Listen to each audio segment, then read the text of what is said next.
जय हिंद दोस्तों, जय हिंद बच्चों। आज का वीडियो सेशन है वो आपके लिए बहुत इंपॉर्टेंट होने जा रहा है, क्योंकि आज हम बात करने जा रहे हैं भी 12वीं के बाद आपकी क्या प्लानिंग है। अभी सीबीएसई के बोर्ड के एग्ज़ाम स्टार्ट हो चुके हैं और स्टेट बोर्ड के एग्ज़ाम है वो बहुत जल्द स्टार्ट होने वाले हैं। तो अब आपके दिमाग में ये चलना स्टार्ट हो गया होगा भी यार 12वीं तो अब हो जाएगी, अब उसके बाद हम क्या करें। आज का जो वीडियो है वो मैं विशेषकर राजस्थान के बच्चों के लिए बना रहा हूं। हालांकि इसका मतलब ये नहीं है भी ये अन्य स्टेट्स या बोर्ड के बच्चों के लिए इम्पोर्टेंट नहीं है, लेकिन राजस्थान के बच्चों के लिए तो ये बहुत इम्पोर्टेंट होने जा रहा है। देखिएगा 12वीं के बाद अक्सर राजस्थान के अंदर क्या ट्रेंड है भी क्या करोगे, उनका रहता है भी मैं तो बीएसटीसी कर लूँगा, मैं तो पीटीटी कर लूँगा 4 ईयर वाली, मैं तो कांस्टेबल की तैयारी कर लूँगा। कुछ इसी प्रकार की सलाह उनको दी जाती है। लेकिन इसी बीच ऐसे बहुत से बच्चे होते हैं जिनका सपना कुछ बड़ा होता है।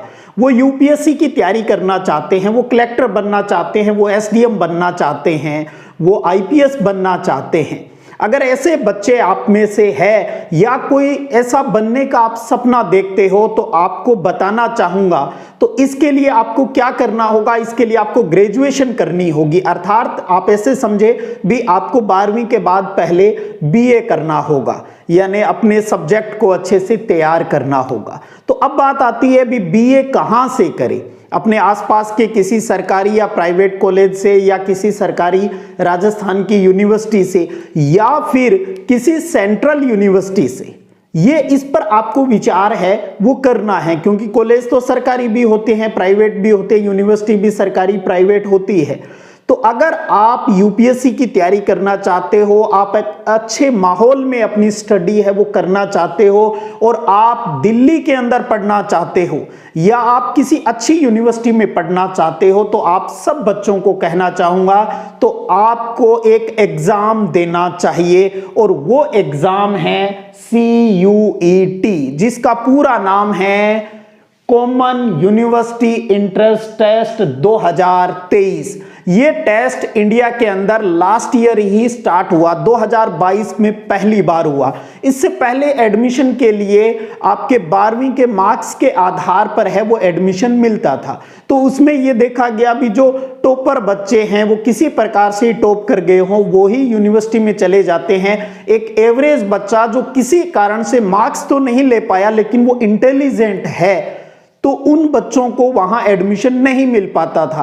तो इसके लिए लास्ट ईयर आया एक नया कंसेप्ट CUET, और इस साल भी CUET का जो एग्जाम फॉर्म है वो निकल चुके हैं। अगर आप दिल्ली यूनिवर्सिटी के अंदर पढ़ना चाहते हो, JNU में पढ़ना चाहते हो, दिल्ली में आप BHU में पढ़ना चाहते हो, आप अलीगढ़ मुस्लिम यूनिवर्सिटी में पढ़ना चाहते हो, यानी सेंट्रल जो यूनिवर्सिटियां हैं उनमें अगर आप एडमिशन लेना चाहते हो, तो अब कोई अलग अलग पेपर है वो नहीं लिया जाता, और न ही यहां पर 12वीं के नंबरों के आधार पर एडमिशन होता है। बस आपको ये टेस्ट देना है, और इस टेस्ट में जो आपका स्कोर आएगा उसके अकॉर्डिंग आपको यूनिवर्सिटी है वो मिल जाएगी, जहां पर आप अपनी एक शानदार तैयारी है वो फ्यूचर की कर सकते हो। तो अगर आपका सपना दिल्ली यूनिवर्सिटी, JNU, BHU इस प्रकार की यूनिवर्सिटी में है, तो अच्छे से इस वीडियो को समझ लीजिएगा। फॉर्म आए हुए हैं, वहां किन किन बातों का ध्यान रखना है ये सबसे महत्वपूर्ण बात है। अब एक चीज और बता दूं, अगर राजस्थान की सरकारी यूनिवर्सिटियों की अगर मैं बात करूं, सरकारी कॉलेज की अगर बात करूं, तो वो इस CUET जो एग्जाम हो रहा है उसके अंदर शामिल नहीं है। यहां पर 12वीं के नंबरों के आधार पर ही आपका एडमिशन लिया जाएगा।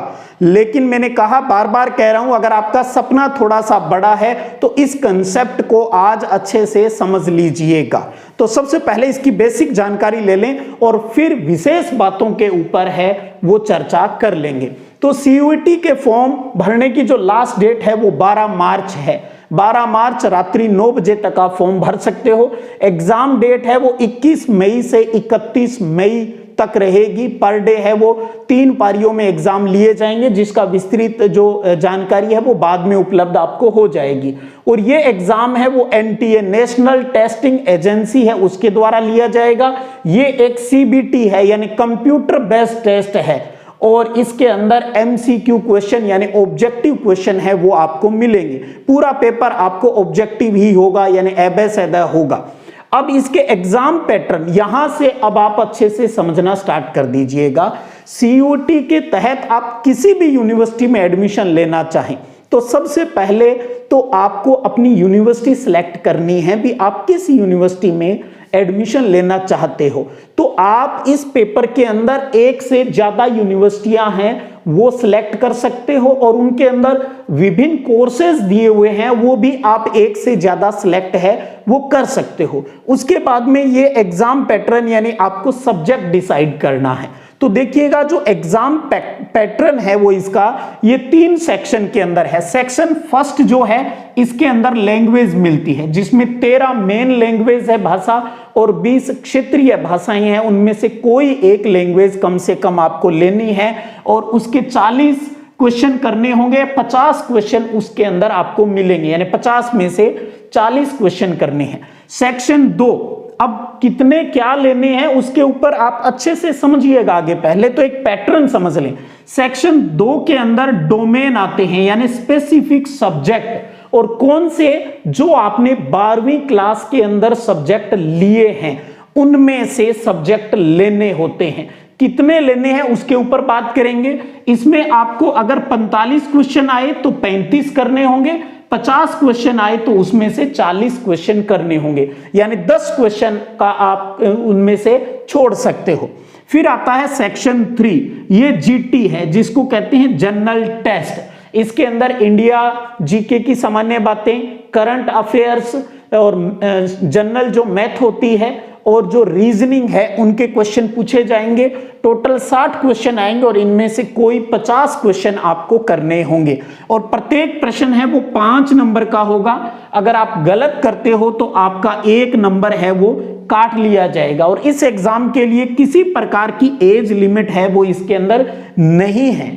और इन तीनों सेक्शन से आप अधिकतम 10 सब्जेक्ट है वो ले सकते हो।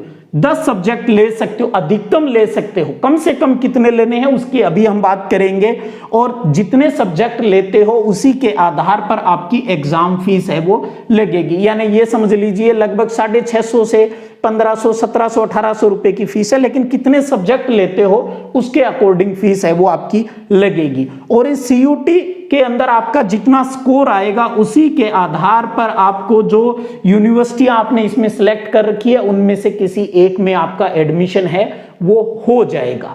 अब मेन बात यह है भी इस सामान्य पैटर्न के आधार पर आप समझिएगा। इसकी पूरी PDF है वो अपना जो टेलीग्राम चैनल है सिद्धिविनायक संग्रिया उसके ऊपर मैंने प्रोवाइड करवा दिया है। सारी बातें आप उसको अच्छे से पढ़िएगा। अब एक चीज समझिएगा, मैं 3 की बात कर रहा हूं। अगर आपको JNU में एडमिशन लेना है, जवाहरलाल नेहरू यूनिवर्सिटी दिल्ली के अंदर एडमिशन लेना है, तो ध्यान दीजिए ये जो आपका सेक्शन 1 है इसमें आपको इंग्लिश ही लैंग्वेज लेनी है। इसके अंदर इंग्लिश के अंदर पैराग्राफ आएंगे और आपको उत्तर है वो सिलेक्ट करना होगा। और सेक्शन 2 नहीं लेना है JNU के लिए और सेक्शन 3 है वो आपको लेना है यानी जनरल टेस्ट। तो JNU में एडमिशन लेने के लिए आपके लिए इंग्लिश कंपलसरी है और GT जनरल जो टेस्ट है वो देना होगा और इन दोनों का जो स्कोर आएगा उसके आधार पर आपका JNU में एडमिशन होगा। अगर आप BHU में एडमिशन लेना चाहते हो बनारस हिंदू यूनिवर्सिटी के अंदर, तब भी आप देखिएगा सेक्शन फर्स्ट में आप हिंदी ले सकते हो या इंग्लिश ले सकते हो। दोनों में से कोई एक लैंग्वेज तो आपको लेनी ही होगी और सेक्शन 3 आपको लेना होगा यानी GT आपको लेना होगा। तो आप देखिएगा BHU और JNU में सेक्शन 2 का कोई रोल नहीं है अगर आप इन दोनों के अंदर एडमिशन लेना चाहते हो तो। समझ गए? अगर आप इंग्लिश ले लेते हो तो BHU के लिए भी एलिजिबल हो और JNU के लिए भी। तो ये तो 2 का समझ में आ गया होगा आपके बात। अब बात करें सबसे बड़ी बात, अगर कोई मुझसे पूछे भी आप अपने राजस्थान के बच्चों को कहां एडमिशन के लिए सलाह देंगे, तो मैं उनको कहूंगा भी दिल्ली यूनिवर्सिटी में आप एडमिशन का प्रयास कीजिएगा। आप यूनिवर्सिटी ज्यादा सिलेक्ट कीजिए, कोर्स ज्यादा सिलेक्ट कीजिए, लेकिन मेरे से कोई पूछे तो ये मेरी निजी राय है, आपका अपनी इच्छा हो सकती है आप किसी के अंदर एडमिशन है वो ले। तो दिल्ली यूनिवर्सिटी में अगर आप एडमिशन लेते हो, आप राजस्थान के बच्चे हो, तो आपको पता है राजस्थान के अंदर, क्योंकि मैं आज बात कर रहा हूं विशेषकर ग्रेजुएशन बीए के बच्चों के लिए, आर्ट्स के बच्चों के लिए भी, आप बीए ऑनर्स में एडमिशन ले या बीए प्रोग्राम के अंदर, ये आपकी इच्छा है। लेकिन यहां सबसे बड़ा रोल है डीयू में एडमिशन के लिए सीयूटी में जो सब्जेक्ट लेना है। इसके लिए पहले आपके 12वीं के सब्जेक्ट की बात करूं, क्योंकि आपको याद हो मैंने अभी बताया भी सेक्शन 2 के अंदर आपको वो ही सब्जेक्ट लेने हैं जो +2 में पढ़े हैं। अगर +2 में नहीं पढ़े, यहां 27 सब्जेक्ट हैं, टोटल 27 सब्जेक्ट है, उनमें से कितने सब्जेक्ट लेने हैं, वो लेने हैं जो आपने 12वीं में पढ़े हैं। राजस्थान के अंदर ज्यादातर 2 प्रकार के स्टूडेंट है वो मिलते हैं, 2 से ज्यादा भी हो सकते हैं, लेकिन मोटे मोटे 2 प्रकार के स्टूडेंट। एक तो क्योंकि 12वीं के अंदर हिंदी और इंग्लिश कंपलसरी है, उसके अलावा 3 सब्जेक्ट और लेते हैं, जिनमें एक तो उनके पास लिटरेचर होती है, हिंदी लिटरेचर हो, इंग्लिश हो, संस्कृत हो, पंजाबी हो, उर्दू हो, एक तो लिटरेचर रखते हैं वो। उसके बाद में कोई 2 अन्य सब्जेक्ट आर्ट्स के ले लेते हैं, जैसे हिस्ट्री पॉलिटिकल हो सकता है, हिस्ट्री ज्योग्राफी हो सकता है, हिस्ट्री इकोनॉमिक्स हो सकता है, ज्योग्राफी इकोनॉमिक्स हो सकता है, सोशियोलॉजी हो सकता है। ये इनमें से कोई भी 2 सब्जेक्ट, ड्राइंग हो सकता है, कोई भी 2 सब्जेक्ट उनके पास मिलेंगे, एक लैंग्वेज। या फिर होगा उनके पास लैंग्वेज यानी लिटरेचर नहीं होगा और कोई 3 सब्जेक्ट होंगे, वो हिस्ट्री हो सकता है, पॉलिटिकल हो सकता है, ज्योग्राफी हो सकता है, या इनके अलावा और कोई भी, हिस्ट्री की जगह इकोनॉमिक्स हो सकता है, या पॉलिटिकल की जगह इकोनॉमिक्स हो सकता है, सोशियोलॉजी हो सकता है। तो इस प्रकार के कॉम्बिनेशन राजस्थान के अंदर देखने को मिलते हैं। अब देखिएगा डीयू क्या कहती है, हर यूनिवर्सिटी का एडमिशन लेने का अपना तरीका है। वो ये कहते हैं भी अगर आपको ऑनर्स करनी है तो आपके पास एक लैंग्वेज होनी चाहिए प्लस 3 डोमेन सब्जेक्ट होनी चाहिए। 3 डोमेन सब्जेक्ट यानी सेक्शन 2 की बात हो रही है यहां पर, 3 स्पेसिफिक सब्जेक्ट। लेकिन जिन बच्चों के पास एक लिटरेचर है उनके पास तो ये 3 डोमेन सब्जेक्ट वाली कंडीशन पूरी नहीं हो पाती। तो इसका मतलब इस तरीके से तो आप ऑनर्स के अंदर, ऑनर्स का मतलब होता है किसी एक सब्जेक्ट में स्पेशलाइजेशन करना, उसी के अंदर आप अपनी डिग्री है वो प्राप्त करना चाहते हो, चाहे बीए ऑनर्स पॉलिटिकल से करना चाहो, बीए ऑनर्स ज्योग्राफी से, बीए ऑनर्स हिस्ट्री से, वो अगर ऑनर्स यानी स्पेशल आप करना चाहें। और प्रोग्राम का मतलब होता है दूसरा, जैसे आप नॉर्मल बीए करते हो, 2 या 3 सब्जेक्ट उसके अंदर चूज करते हो, तो वो प्रोग्राम होता है। तो अगर आपके पास एक लिटरेचर है, कोई भी हिंदी, इंग्लिश, संस्कृत, उर्दू, कोई भी लिटरेचर है, तो आप इसके आधार पर ऑनर्स के कोर्सेज में एडमिशन नहीं ले सकते। और अगर आपके पास एक लिटरेचर नहीं है, बाकी के तीनों स्पेसिफिक सब्जेक्ट हैं, तो आप इस तरीके से एक कोई भी लैंग्वेज ले ले, चाहे आप हिंदी ले ले, इंग्लिश ले ले, पंजाबी ले ले, उर्दू ले ले, असमिया ले ले, वो कोई भी लैंग्वेज जो 12वीं में आपने पढ़ी है, तो 12वीं में राजस्थान में हिंदी और इंग्लिश 2 ही होती है, तो आप समझिए या तो आप हिंदी ले ले यहां पर लैंग्वेज, या फिर आप इंग्लिश ले ले, दोनों में से कोई एक लैंग्वेज ले ले और तीनों डोमेन सब्जेक्ट ले ले, चाहे हिस्ट्री, पॉलिटिकल, ज्योग्राफी, मैथमेटिक्स भी हो सकता है, सोशियोलॉजी हो सकता है, पब्लिकेट हो सकता है, तो उनमें से कोई 3 डोमेन सब्जेक्ट है वो ले सकते हो और उसके आधार पर डीयू का फॉर्म आप भर सकते हो। सीयूटी के अंदर पहले डीयू को सिलेक्ट करके उसके बाद में सब्जेक्ट भर सकते हो। अब बात यह है भी कि सर अगर हमारे पास लिटरेचर है तो हमारा क्या होगा, तो क्या हमारा एडमिशन नहीं होगा? आपका भी एडमिशन होगा। इसके लिए यूनिवर्सिटी ने अपना एक और तरीका बना दिया भी, आप जैसे स्टूडेंट, मोस्टली ये प्रॉब्लम राजस्थान के अंदर है, तो उन स्टूडेंट को नुकसान नहीं हो, वो भी डीयू में पढ़ लें। तो आपके लिए क्या कहा गया है कि एक लैंग्वेज ले लें, एक डोमेन सब्जेक्ट ले लें सेक्शन 2 से, और साथ में आप सेक्शन 3 से जीटी ले लें, जनरल टेस्ट। ये फॉर्मूला किन के लिए है? उन बच्चों के लिए है जिनके 12वीं के अंदर एक लिटरेचर है, बाकी दूसरे स्पेशल सब्जेक्ट हैं वो। तो आपको क्या करना है, एक लैंग्वेज लेनी है, आप हिंदी ले लें या इंग्लिश ले लें, जिसमें आप अपने आप को कंफर्टेबल महसूस करें वो ले लें। एक सब्जेक्ट ले लें, कोई भी ले लें आप अपना, जो 12वीं में हो। मैं बार बार कह रहा हूं 12वीं में जो सब्जेक्ट है उसी के आधार पर हिस्ट्री ले लें, पॉलिटिकल ले लें, ज्योग्राफी ले लें, मैथमेटिक्स ले लें, वो बशर्ते आपके 12वीं के अंदर पढ़ा हुआ होना चाहिए। तो एक कोई भी सब्जेक्ट आप ले लेंगे और साथ में जनरल टेस्ट दे देंगे तो आपका भी एडमिशन हो जाएगा। लेकिन आपका जो एडमिशन होगा वो बीए प्रोग्राम के लिए होंगे, यानी आपको 2 या 3 सब्जेक्ट पढ़ना होगा जो नॉर्मली बीए के अंदर होता है, यानी आप मल्टी टैलेंटेड बनोगे। तो बीए प्रोग्राम आप कर सकते हो इससे। तो मैं राजस्थान के सभी ऐसे बच्चों को जिनके पास एक लिटरेचर और 2 स्पेशल सब्जेक्ट है, मैं कहूंगा इस फॉर्मूले को सिलेक्ट करते हुए आप जब डीयू यूनिवर्सिटी सिलेक्ट करेंगे उसके बाद में प्रोग्राम आएगा तो आपको क्या सिलेक्ट करना है, उसमें बीए प्रोग्राम सिलेक्ट कर देना है।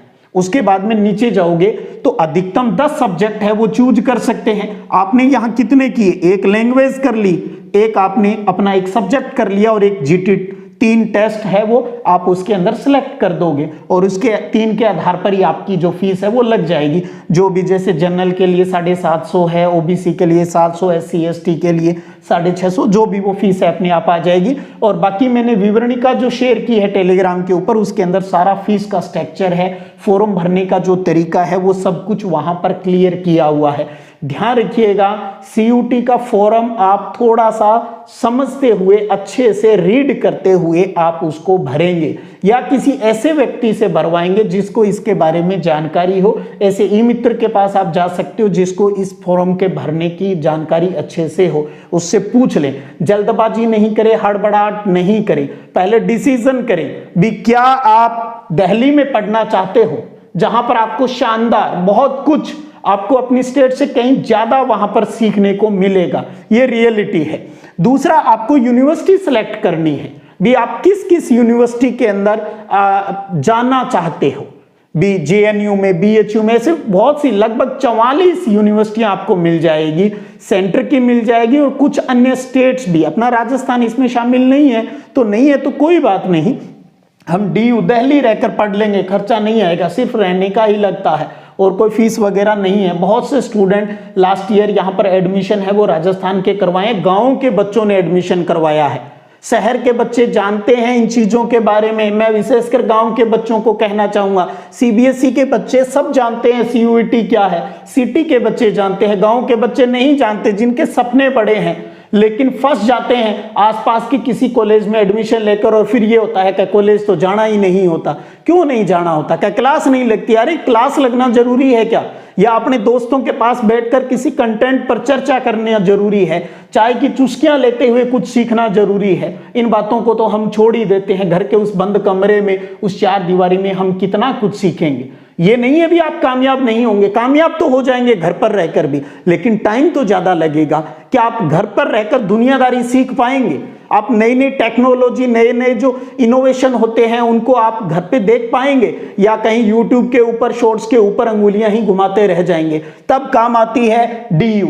आपने देखा होगा यूपीएससी की तैयारी करने के लिए ज्यादातर लोग क्यों दिल्ली ही जाते हैं? मुखर्जी नगर याद आता होगा, बहुत सी कोचिंग याद आती होगी आपको।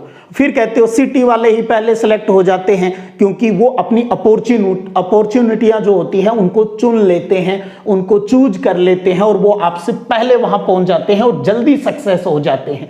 तो अच्छे से इस कंसेप्ट को समझिएगा। बाकी आप यूट्यूब के ऊपर भी देखेंगे, उनकी यूनिवर्सिटी की साइट के ऊपर भी जाकर देखेंगे, एनटीए की जो साइट है स्मर्थ, उसके ऊपर भी जाकर देखेंगे, आपको सारी जानकारी मिल जाएगी। और फिर भी कोई प्रॉब्लम है तो मैंने आपको कहा जब आप फॉर्म भरोगे, आप जैसे ही 9 नंबर पे आप भरोगे, पहले आपका रजिस्ट्रेशन होगा, आपकी सामान्य जानकारियां, 9 नंबर पे आपको अपनी यूनिवर्सिटी सिलेक्ट करनी है, प्रोग्राम सिलेक्ट करना है।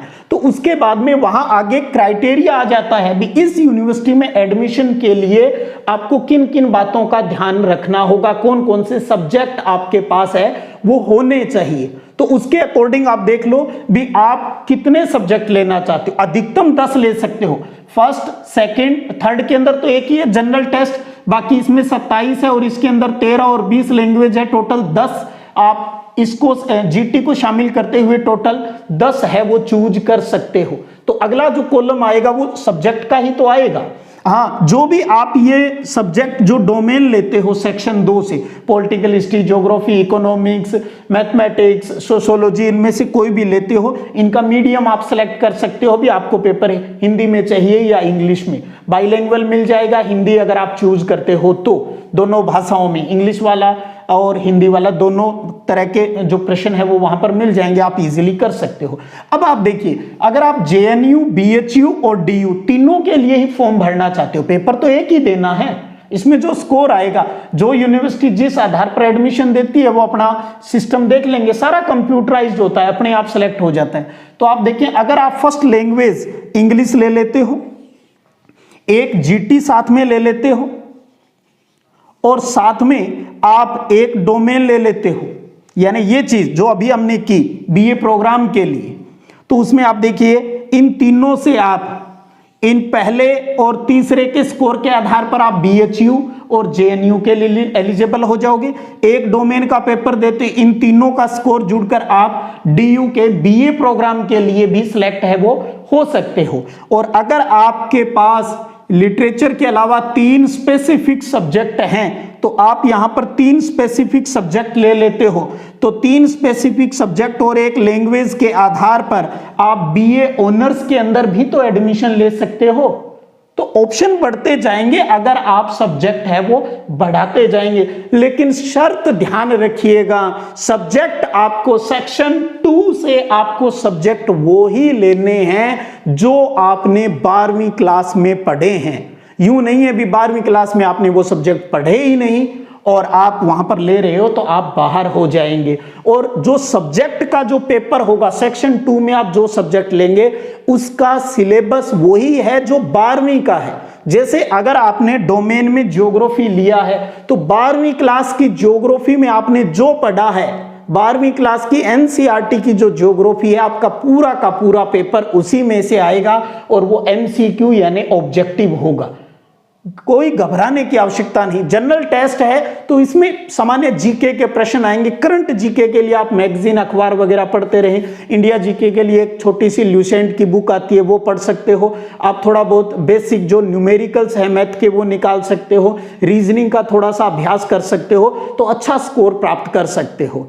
और अगर आपको अब आप ये सोचें भी सर मुझे एडमिशन इसकी तैयारी कौन सी कोचिंग में करें, क्या करें, देखिए मार्च में तो आप एग्जाम देंगे, मई के अंदर है, 1.5-2 महीने का आपको टाइम मिलेगा। तो सबसे बढ़िया है सेल्फ स्टडी हो जाएगी। यूट्यूब के ऊपर भी आपको ऐसे कई चैनल मिल जाएंगे जो स्पेशली सीयूटी की तैयारी है वो करवाते हैं। तो मुझे नहीं लगता कोई स्पेशल कोई कोचिंग ज्वाइन करने की आवश्यकता है। फिर भी अगर आपके आसपास है और आपको लगता है भी मुझे करनी है तो आप सर्च कर सकते हो, आप कहीं भी इस नॉलेज को अपने को बढ़ा सकते हो। तो उम्मीद करता हूं आज का जो मेरा उद्देश्य था भी उसमें मैं सक्सेस हुआ हूं, भी आपको समझ में आया होगा। और इसकी जो विवरणिका है, जो ब्रोशर है वो मैंने टेलीग्राम पर शेयर कर दिया है, तो अच्छे से समझिएगा। एक बहुत बड़ी अपॉर्चुनिटी है गांव के, एक कहते हैं ना गुदड़ी के लाल के लिए भी ये बहुत बढ़िया एग्जाम हो सकता है। अगर उसके सपने बड़े हैं, वो दिल्ली में रहकर शानदार स्टडी है वो कर सकता है।